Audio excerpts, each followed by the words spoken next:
Hello everybody, what is up? I'm back out here for another message. Today I will be coming from 1 Corinthians chapter number 7 verses 20 through 24, which states, "Let each one of you remain in the situation which he was called. Were you called a slave? Don't let it concern you. But if you can become free, by all means take the opportunity. For he who is called by the Lord as a slave is the Lord's freeman. Likewise, he who is called as a freedman is Christ's slave. You are bought at a price. Do not become slaves of people. Brothers and sisters, each person is to remain with God in the situations he was called." First of all, I want to get the obvious out of the way, the terminology of the word slave. This is not the kind of slavery that we are thinking of in the modern context. This slavery would be more akin to indentured servitude rather than the slavery the Western mind often thinks of it to be. That's not the case. It's more so a servitude. Let's say I have a debt I need to pay off and I don't have the money to pay off that debt. I'd go be a slave for somebody. That's the kind of slavery that Paul is talking about here.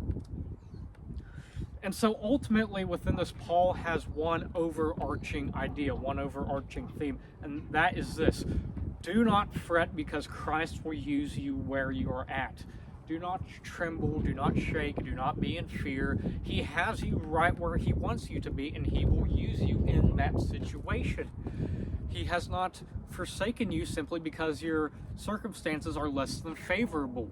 I said earlier that the slavery of the time would be more akin to indentured servitude, and I will say that these conditions, quite frankly, are oftentimes not that great.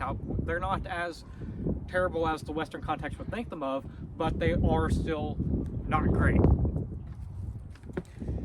He tells the Corinthian church that if you are called as a free man, to be Christ's servant, not to say, he tells the Corinthian church that ultimately, if you are free, if you have the ability to go out and do whatever you wish, whatever you like, whatever your heart's desire is, not to say that we should abide by the heart of itself, but rather with a Christian mind. But ultimately, he tells the one who is freed to be a servant of Christ, be a slave of Christ. Not to say that he is telling the person who is bound in this indentured servitude to not serve Christ. Rather, he addresses this in verse 22, which he states, "For he who is called by the Lord as a slave is the Lord's freedman." So notice this: in their calling, despite their circumstances, they are the very opposite of what it seems to be on an outside perspective. Rather, okay, I apologize for the cut. My phone fell. It's a windy day, and it's only going to get windier from here. But ultimately, it seems to be that they are free, that the person who is in Christ, the person who has Christ within their heart and is bound in the system of slavery, they are freer than the freedman who is a sinner. Not to say that we aren't all sinners, but rather the unrepentant sinner, as I probably should word it. He is freer than the individual. The slave who is a Christian is freer than the person who is free and continues in sin. Freer than they will ever be, not simply in the eternal sense, but here in the mortal sense too. However, let's take a look at the Greek for the word calling. There's a lot of the word calling used in this passage, that they are called to be in the place where they are at. What is that word? It's the word klesis.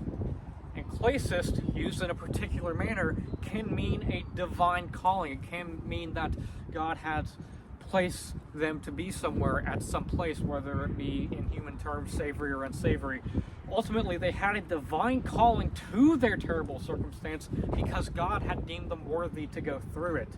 Notice how I use the term worthy there, because it is a blessing to go through that time in which it seems to be everything's against you, but rather we must remember in I believe, it may be the book of Romans, maybe a different one, but nonetheless it says, trial brings about perseverance. And that's not to say that's the sole reason why God has them there. Ultimately, God is the one who has full knowledge on why they're there. The person who is at hand in that situation may get a glimpse of why they're there.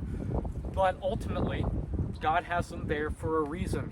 There is not They are not purposefully in the situation that they are in. They had a divine calling to their, quite frankly, terrible circumstance.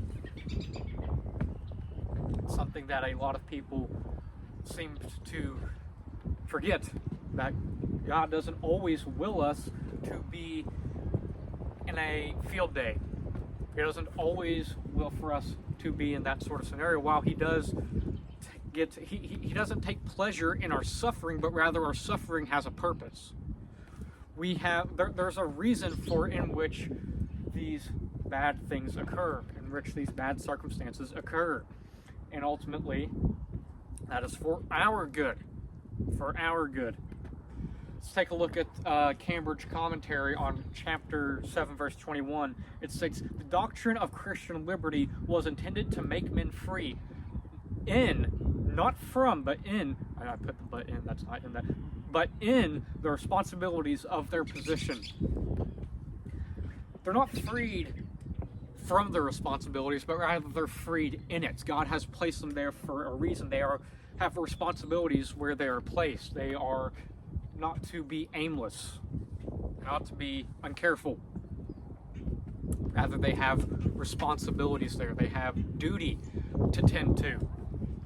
Whether it to be a Christ-like example to the other individuals who had been taken up for slavery, or whether it be to show the person that was over them the light. Think about that for a moment. It is very possible, and it's very likely, that the people who are in these circumstances, nothing wanted more than to show their masters the light. God called them to where they were at because he had a plan or a purpose for the individual going through that situation. It's not purposeless, and neither is yours. God bless.